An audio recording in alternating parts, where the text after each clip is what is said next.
দেশ জুড়ে যথাযোগ্য মর্যাদায় প্রয়াত প্রাক্তন প্রধানমন্ত্রী ভারতরত্ন রাজীব গান্ধীর ৮০তম জন্মদিন পালন করল জাতীয় কংগ্রেস।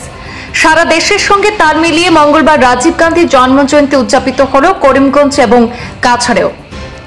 আজ করিমগঞ্জের ইন্দিরা ভবনে সারা দেশের সাথে সঙ্গতি রেখে করিমগঞ্জে রাজীব গান্ধীর জন্মজয়ন্তী পালন করা হয়। এদিন রাজীব গান্ধীর ছবিতে পুষ্পার্ঘ্য অর্পণ করে জন্মজয়ন্তী পালন করেন কংগ্রেস কর্মীরা।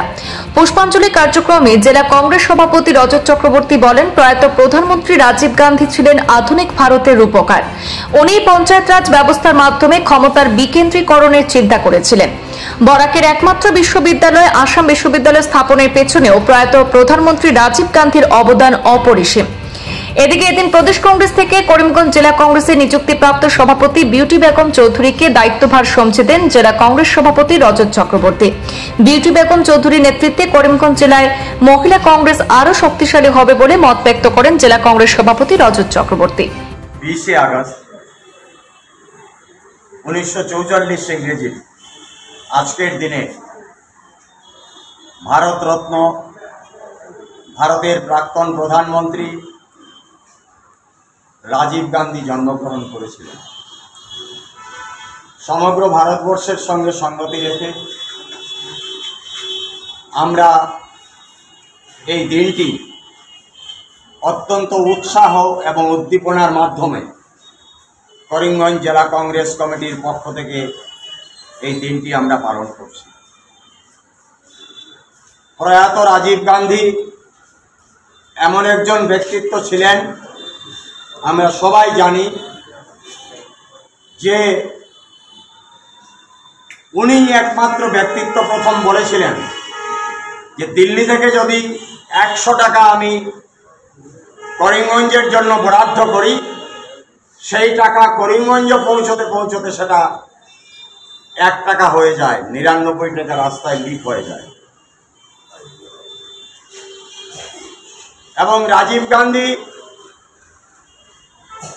এই একমাত্র ব্যক্তিত্ব যিনি বলেছিলেন যে ক্ষমতা কুক্ষিগত করে ভারতবর্ষকে এগিয়ে নিয়ে যাওয়া যাবে না, ক্ষমতার বিকেন্দ্রীকরণ করতে হবে। এবং রাজীব গান্ধী বলেছিলেন যে ত্রিস্তরীয় পঞ্চায়েতের মাধ্যমে ক্ষমতার বিকেন্দ্রীকরণ করে জনগণের হাতে ক্ষমতা তুলে দিতে হবে। রাজীব গান্ধীর মাধ্যমে পঞ্চায়েত রাজের সৃষ্টি হয়েছিল এবং গ্রামীণ জনগণের হাতে। আমাদের জাতির জনক মহাত্মা গান্ধী বলেছিলেন যে গ্রামীণ স্বরাজ, গ্রাম স্বরাজ। গ্রাম যদি অর্থনৈতিকভাবে স্বাবলম্বী না হয়, শহরকে স্বাবলম্বী করে দেশ এগিয়ে যেতে পারে না।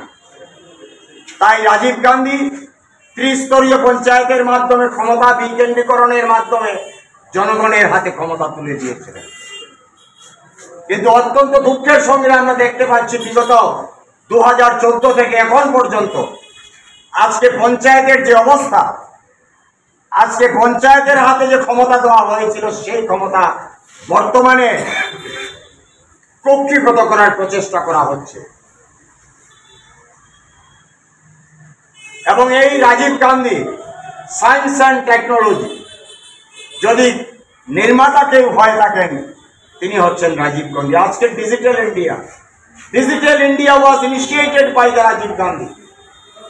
সায়েন্স অ্যান্ড টেকনোলজির মাধ্যমে আজকে যে মোবাইল পরিষেবা, আজকে সমস্ত আধুনিকরণ যেটা ভারতবর্ষের মধ্যে হয়েছে, তার নাম বদলে বর্তমানে অন্যভাবে সেটাকে দাঁড় করানোর চেষ্টা করা হচ্ছে। কিন্তু সমস্ত আবিষ্কার, সমস্ত কিছু ভারতীয় জাতীয় কংগ্রেসের যারা আমরা প্রধানমন্ত্রী বানিয়েছি ভারতবর্ষে, তাদের দান।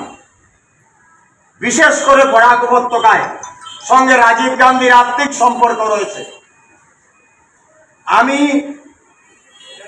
এবং খুব সম্ভবত তখন মাধবেন্দ্র দত্ত চৌধুরী, যিনি আজকে আমাদের মধ্যে নেই, তিনি ছিলেন জেলা কংগ্রেস সভাপতি।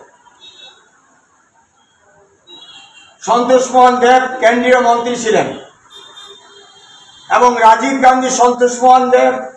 গান্ধীকে নিয়ে এসেছিলেন কুম্ভীরগ্রাম এয়ারপোর্টে।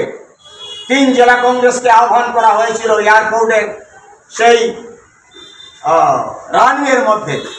রানওয়ের একটা জায়গাতে মিটিং করা হয়েছিল কাছাড়, করিমগঞ্জ এবং হাইলাকান্দি জেলা কংগ্রেস নিয়ে। राजीव गांधी नेमेही बोलेছিলেন कि मैं यहाँ से वापस जाने के बाद मेरा पहला काम होगा कि इस बराक की छात्रों की जो मांग है सेंट्रल यूनिवर्सिटी को लेके ये मांग मैं पूरी करूंगा। एवं राजीव गांधी गए उनार माध्यमे उन्हीं प्रथम এই কেন্দ্রীয় বিশ্ববিদ্যালয়ের বিল পাস করেছিলেন দিল্লিতে পার্লামেন্টে। পরবর্তীকালে সেটার ফাউন্ডেশন স্টোন লে করেছিলেন পিবি নরসিংহ রাওজি। আজকে এসব ভুললে চলবে না। বরাক থেকে শুরু করে সমগ্র ভারতবর্ষের স্রষ্টা যদি কেউ হয়ে থাকে তবে ভারতীয় জাতীয় কংগ্রেস যেসব প্রধানমন্ত্রী এই দেশকে দিয়েছে তারা, এবং তার মধ্যে অন্যতম হচ্ছেন রাজীব গান্ধী। তাই আজকের দিনে আমরা যারা কংগ্রেস করি, বিশেষ করে কংগ্রেস পরিবারের আমরা যারা সদস্য, আমরা মনে করি যে ভারতীয় জাতীয় কংগ্রেস 140 বছর হয়েছে তার বয়স, এবং এই 140 বছর সম্পূর্ণ যৌবন নিয়ে এখনো ভারতবর্ষের মধ্যে দাঁড়িয়ে আছে ভারতীয় জাতীয় কংগ্রেস। এবং রাহুল গান্ধীর নেতৃত্বে আজকে ভারতবর্ষে আমরা ভারতীয় জাতীয় কংগ্রেস সম্পূর্ণ তৈরি আছি। 2014 থেকে এখন পর্যন্ত কেন্দ্র এবং রাজ্যে যে সরকার অধিষ্ঠিত রয়েছে, বিভিন্নভাবে ভারতবর্ষের মধ্যে জাতিতে জাতিতে ধর্মে ধর্মে ভাষায় ভাষায় আজকে বিভেদ সৃষ্টি করানোর চেষ্টা করা হচ্ছে। এর মোকাবিলা করার জন্য রাহুল গান্ধীর নেতৃত্বে এইবার ভারতবর্ষের জনগণ, অগণিত জনগণ রাহুল গান্ধীকে বিরোধী নেতা হিসাবে প্রতিষ্ঠিত করেছে।